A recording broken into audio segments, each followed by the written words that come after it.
Bonjour à toutes et à tous, je vous propose une vidéo pour répondre à deux questions qu'on me pose très souvent. La première est comment j'en suis venue à créer la Maison Tara, lieu de développement personnel et de bien-être. Et la deuxième est pourquoi ce lieu s'appelle Maison Tara. Pourquoi Tara? Alors comment je me suis lancée dans cette folle aventure de la Maison Tara? Ça a commencé par une formation en coach professionnel que j'ai suivie pendant un an à Paris. Et suite à cela, j'ai fait pour moi-même un coaching de 3-4 séances. Et ma demande était me recentrer, récupérer tous les morceaux que je sentais dispersés et converger, me recentrer sur qui j'étais. Et j'avais vraiment cette impression que cela ne pouvait se faire que par un lieu géographique, c'est-à-dire converger et converger aussi dans un lieu dans lequel regrouper toutes ces parties de moi-même. Voilà, donc la coach me dit il faut absolument visiter, il faut aller voir des lieux pour savoir exactement ce que vous voulez, etc. J'ai résisté, j'aime pas faire ça, et j'ai une amie qui m'a poussée. J'ai cliqué sur une maison, j'ai visité une seule maison, et c'était ce qui allait devenir Maison Tara. J'ai résisté aussi ensuite à m'investir dans ce lieu pour des mois et des mois, et la vie m'a vraiment poussée dans cette direction. Comme ne me laissant pas le choix de créer ce lieu de Maison Tara. Alors pourquoi ce nom de Tara? Tout d'abord, c'est peut-être la raison que la plupart des personnes connaissent.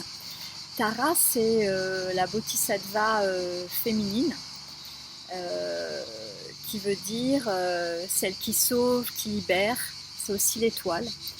Et c'est aussi celle qui emmène d'une rive à l'autre. Donc il y a cette transformation qui m'anime profondément. Et puis Tara, c'est aussi la diversité, puisqu'il y a 21 formes différentes de Tara. La plus connue étant Tara verte. Et c'est plutôt Tara blanche qui est porteuse du lieu de Maison Tara, parce qu'un jour un ami est arrivé avec une Tara blanche me disant ça fait des années que je l'ai et je ne savais pas où était sa place, elle est restée dans un carton et je crois qu'elle est pour toi et qu'elle est pour ce lieu.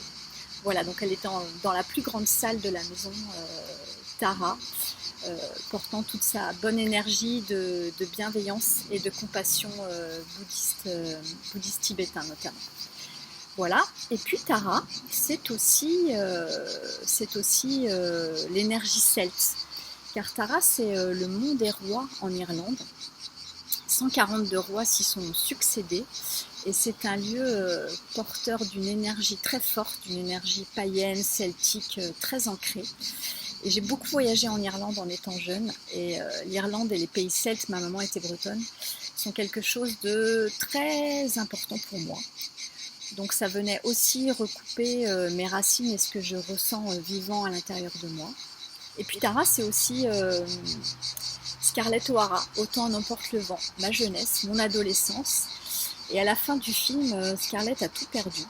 Elle est écroulée sur les escaliers et tout d'un coup on sent une énergie nouvelle se réveiller en elle et elle dit mais oui, je peux retrouver ma force et mon pouvoir dans ma terre, Tara. Donc Tara, c'est sa maison familiale et c'est sa terre de naissance. Et je crois vraiment en ça, en cette terre intérieure, cette terre rouge en plus, la terre de Tara dans Scarlett O'Hara, dans laquelle on puise ses forces et on peut retrouver son pouvoir intérieur.